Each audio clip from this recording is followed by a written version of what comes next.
Okay, now for this lesson, we are looking at Chapter 1, Worksheet 4. Okay, focusing more on question number 9. Okay, you realize that question number 9 uses words like million, millimeters, microseconds, kilograms. Okay, so basically we need to understand what is micro, milli, kilo. Okay, how do we do that? Let's take a look at the table on page 10 of your worksheet. Okay, now you notice that on the third column, okay, there are some prefixes, okay, that they use and you are familiar with. For example, kilo. Okay, you are familiar with kilogram. Alright, so why is it that kilo is tagged to 10 to the power of 3? Okay, let's recall. 1 kilogram, 1 kg is equals to 1,000 gram. Okay, so 1,000 itself is actually is 10 to the power of 3.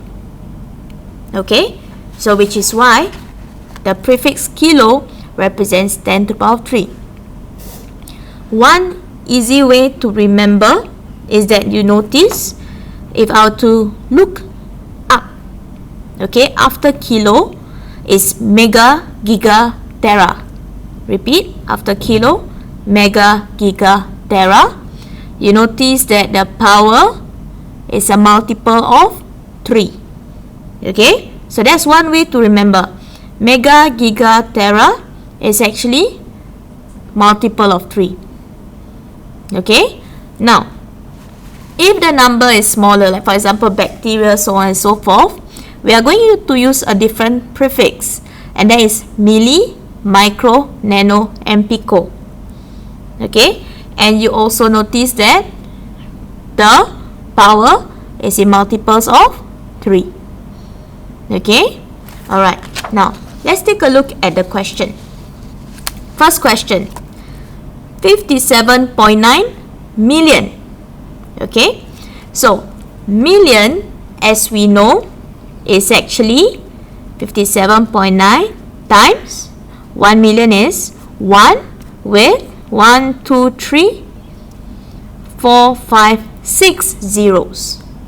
Okay, so the question is, how am I going to write this as standard form? Okay, let's do step by step. Number 1, I know that this portion here is actually times 10 to the power of 6. Okay, question tells me answer must be in standard form. However, let's double check. First number must be between 1 to 10. Now this is not between 1 to 10. This is 57.9. Okay, much bigger than 10. So which means that we need to move the decimal place. Okay, for us to get a number less than 10, decimal place move to the left 1 time. I end up with 5.79. Okay, I move 1 time. So the question is, will I add another 1 or minus 1? Answer, I need to add 1 more 10 to this 10 to the power of 6. Okay, why is that so? This number is 57.9. I am making the number smaller. Okay, so to balance out the standard form, this power has to be bigger. Now, what if during exam you are not sure? No worries, make use of your calculator. Okay, so what you do is, you simply take your calculator and key in. Here I have 57.9 times 10 to the power of 6. Okay, and I know that if it's 57.9 times 10 power 6, I will have this number as an integer. How many zeros? 5. Okay?